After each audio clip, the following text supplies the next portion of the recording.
मन फिराओ परमेश्वर का राज्य निकट है, मन फिराओ परमेश्वर का राज्य निकट है। और जहां जहां दुष्ट आत्मा की दिक्कत होती थी, बीमारियां होती थी, यीशु मसीह के चेले सिर पे हाथ रखते थे लोगों के और वो बीमार चंगे होते थे यीशु मसीह के नाम से, दुष्ट आत्मा भागती थी। और उसके बाद क्या हुआ, चेले बहुत ही आनंदित हो गए कि कोई सुपर नेचुरल पावर उनके पास आ गई है। और आकर यीशु मसीह को बताया, प्रभु आपके नाम से तो दुष्ट आत्मा हमारे अधीन है, जो विश्वास करेगा उसके अधीन हो जाएगी दुष्ट आत्मा। जो यीशु मसीह पर विश्वास करेगा, उस अंधकार शक्तियां, बीमारियां, कठिनाइयां, समस्या वो उसके अधीन हो जाएंगी। उसके वो बीमारियां, समस्या घुटने टेकेंगे आपके सामने, और जब आप बोलोगे जा तो जाएंगी। हालेलुया। तो यीशु मसीह ने कहा कि इस बात से प्रसन्न होने की जरूरत नहीं है कि दुष्ट आत्मा तुम्हारे अधीन है, लेकिन इस बात से प्रसन्न हो जाओ कि तुम्हारा नाम जो है परमेश्वर की पुस्तक में, जीवन की पुस्तक में तुम्हारा लिखा हुआ नाम, कि तुम वहां पे एंट्री कर पाओगे। कौन है जो स्वर्ग में प्रवेश करेगा? वो प्रवेश करेगा स्वर्ग में जो मेरे स्वर्गीय पिता की इच्छा पर चलता है, उसको मानता है। मेरे स्वर्गीय पिता की इच्छा यानी परमेश्वर की, परमात्मा की जो आज्ञाओं को मानेगा, अपने मन को फिराएगा, पाप को छोड़ेगा, उसकी बीमारियां तो जाएंगी, उद्धार भी मिलेगा उसको यीशु मसीह के नाम से। सेलिब्रेशन, उद्धार सबसे ज्यादा जरूरी है। ये बीमारी जो आपके शरीर के साथ खत्म हो जाएगी, अगर जीवन भर भी ये बीमारी रही तो भी ये शरीर के साथ खत्म हो जाएगी, लेकिन सबसे ज्यादा जरूरी क्या है? हमारा उद्धार, हमें स्वर्ग में जाना है। हालेलुया। हमें कहाँ जाना है? ये सबसे ज्यादा जरूरी है हमारी लाइफ के लिए। पूरी लाइफ क्या किया? बिजनेस पैसे छापने की मशीन, छाप सारे सबसे ज्यादा पैसे इकट्ठा कर लिया। जो परमेश्वर के वचन को जानते हैं उनको पता है कि कहां गए वो। संत पौलुस कहते हैं कि तुम पूरे संसार को जीत लो और अपनी आत्मा को जो है नाश कर दो। अपनी आत्मा की हानि ढूंढ में क्या लाभ है? कोई लाभ नहीं है।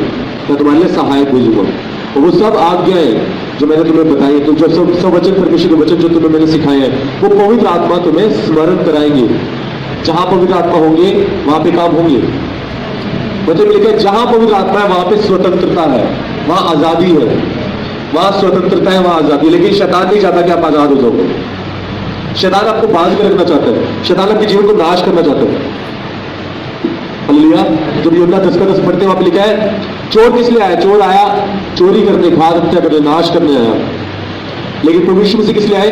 कि वो इसलिए आए कि हम जीवन पाए और बहुतायत का जीवन पाए, अनंत काल का जीवन पाए, हमेशा का जीवन पाए, अवधि जिंदगी पाए। इसलिए प्रभु यीशु मसीह आए। उन्होंने सिर्फ 3.5 साल सेवा की। 3.5 साल सेवा करने के बाद सारी जरूरी बातें हमें बता दी जो अनंत काल के जीवन की आशीष है।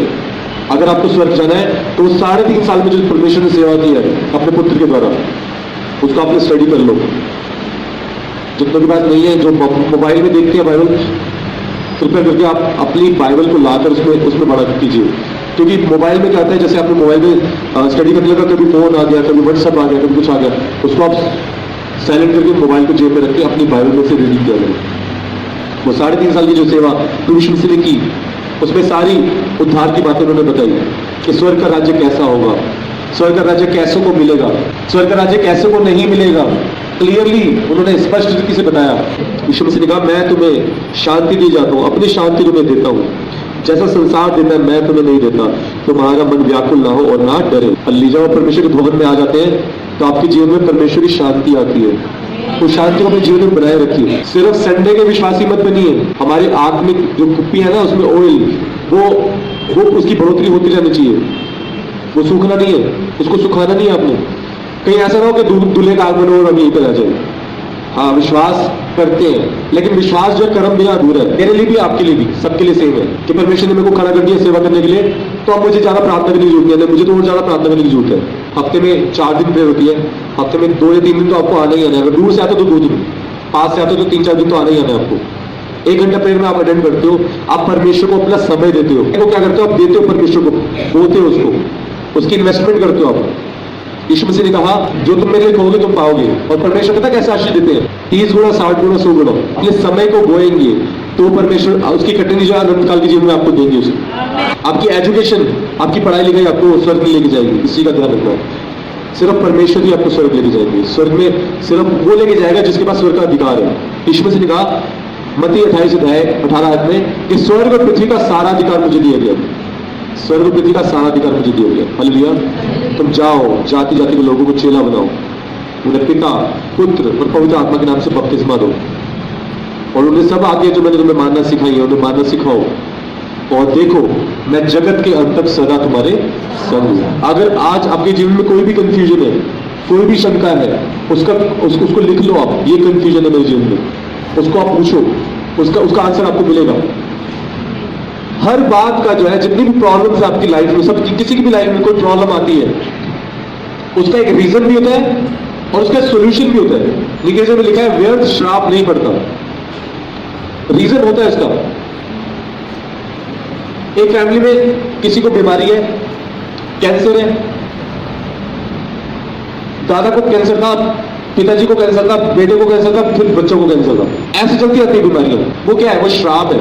इसको कहते हैं जनरेशनल कर्स, पितरों से आए हुए श्राप। जैसे विरासत में प्रॉपर्टीज मिलती है, वैसे ही विरासत में और भी चीजें मिलती हैं। जैसे एक बच्चा अमीर घर में पैदा होता है, वो विरासत में उसकी सारी लाइफ उसको अच्छा धन दौलत, बड़ा घर, वो पूरी लाइफ उसको मिलती है धन दौलत। वैसे ही विरासत में कोई एक बच्चा किसी गरीब घर में, झोपड़ी में, झुग्गी में पैदा होता है, उसको विरासत में गरीबी मिलती है पूरी लाइफ। वैसे ही विरासत में पूर्वजों के श्राप मिलते हैं। अगर आप नहीं तोड़ोगे तो वो आगे जनरेशन में जाएंगे, आगे पीढ़ी में जाएंगे। श्राप कौन तोड़ सकता है? जिसके पास अधिकार हो, जिसके पास पावर हो।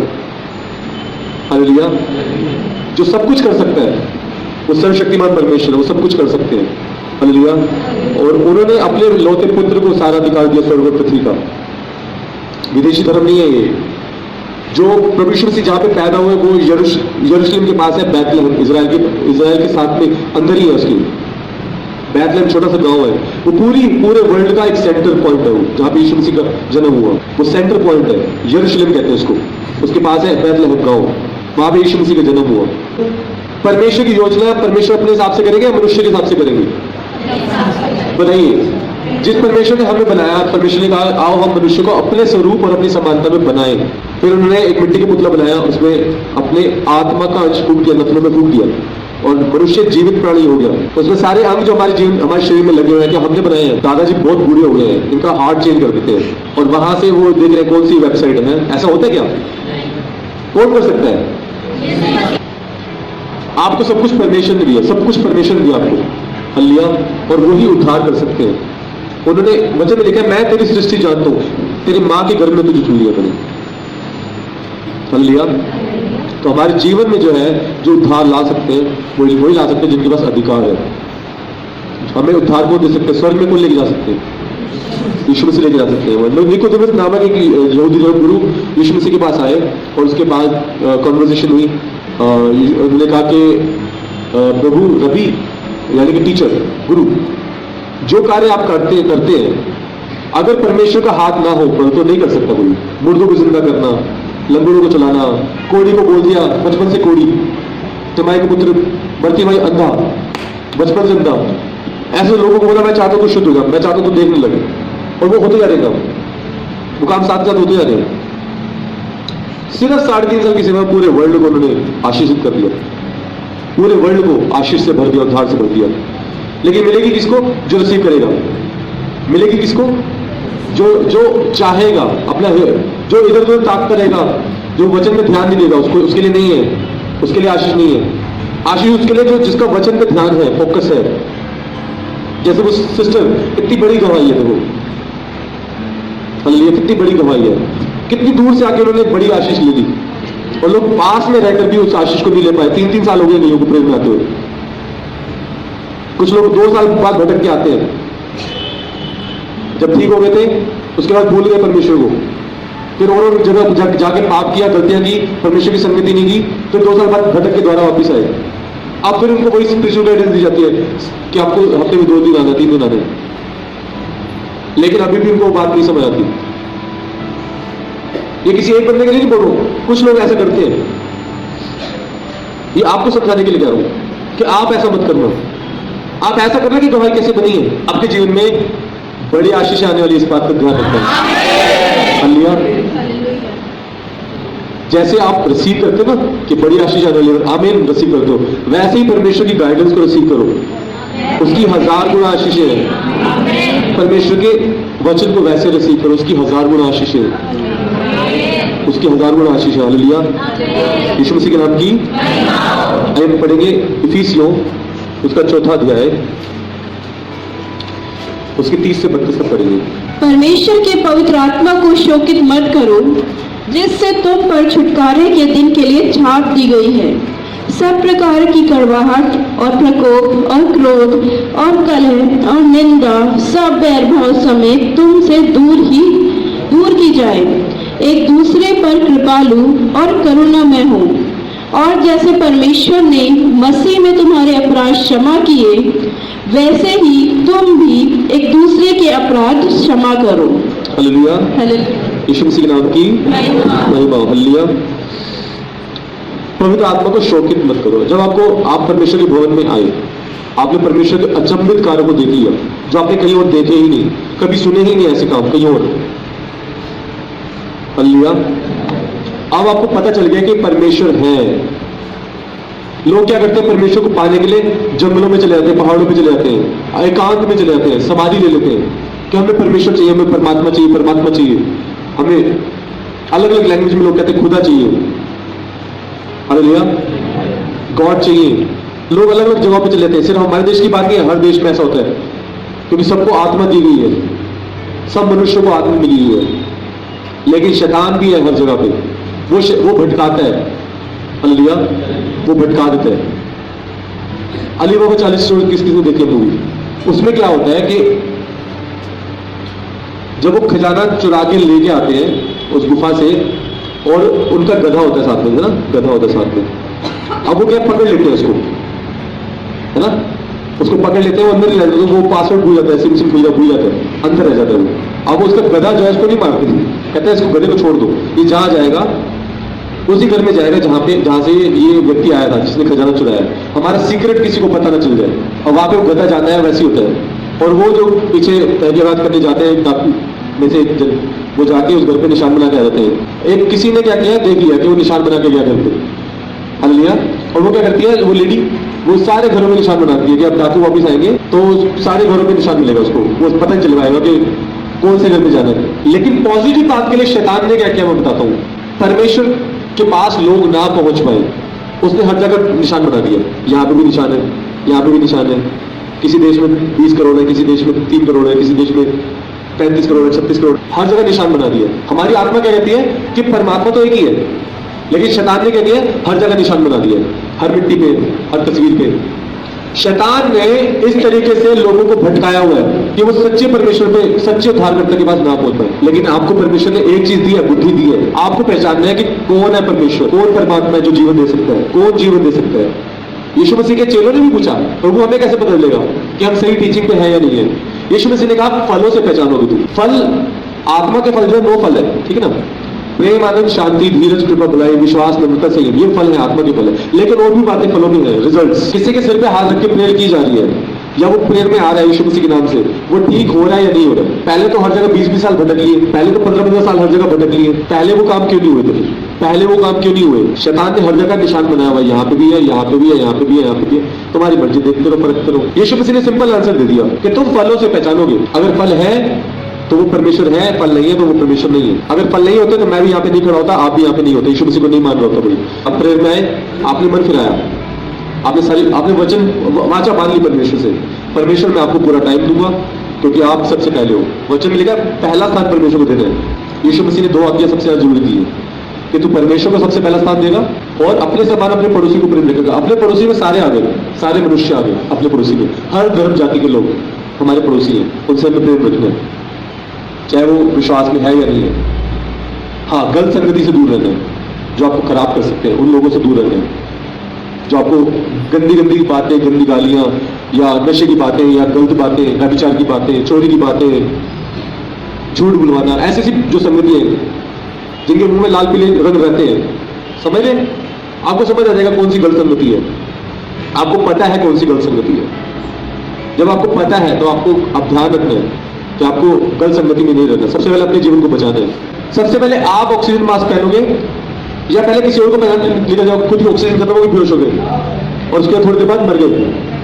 क्या सही है बताइए? पहले खुद मास्क, ऑक्सीजन मास्क पहने, फिर दूसरों की मदद करें। कुछ लोग पता क्या कर रहे हैं, खुद का जीवन तो मरा हुआ है, खुद का आत्मिक जीवन मरा हुआ है, दूसरों को कहते हैं वो देखो कितना बुरा जमाना आ गया। चर्च में भी जाते हैं और देखो खड़े होकर वर्शिप भी कर रहे हैं और है नहीं, आत्मिक जीवन नहीं है। अरे किसी का पुराना आत्मिक जीवन गलत था, सबका होता, मेरा भी था, मैं भी ड्रिंक करता था, मैं भी चेन स्मोकर था, मेरी भी गलत संगति थी, सबकी होती है, सबने पाप किया, वचन लिखा सबने पाप किया। अरे अब वो सुधर गया तो उसको अब तो छोड़ दो, अब वो सुधर गया है, उसका परिवार सुधर गया, उसका जीवन सुधर गया है। वचन लिखा है दोष ना लगाओ कि तुम पर भी दोष ना लगाया जाए, दोष ना लगाओ कि तुम पर भी दोष ना लगाया जाए। जिस माप से तुम मापोगे उसी माप से तुम्हारे लिए मापा जाएगा। अगर आप लोगों के पापों को क्षमा करेंगे तो ही हमारे स्वर्गीय पिता हमारे पापों को क्षमा करेंगे। अगर मैं मालूम मेरे से किसी ने कुछ बुरा किया, हालेलुया, और मैं उसको क्षमा ना करूं तो परमेश्वर मेरे भी पाप क्षमा नहीं करेंगे, तो मैं भी स्वर्ग नहीं जा पाऊंगा। इसलिए मुझे तो माफ करना ही है। मैं अपना भी बता रहा हूं, कोई पास्टर भी हो, परमेश्वर दास भी, उसको भी परमेश्वर की उतनी वो पूरी आगे माननी है जैसे सबको वो सिखाता है, जैसे वो सबको माननी है।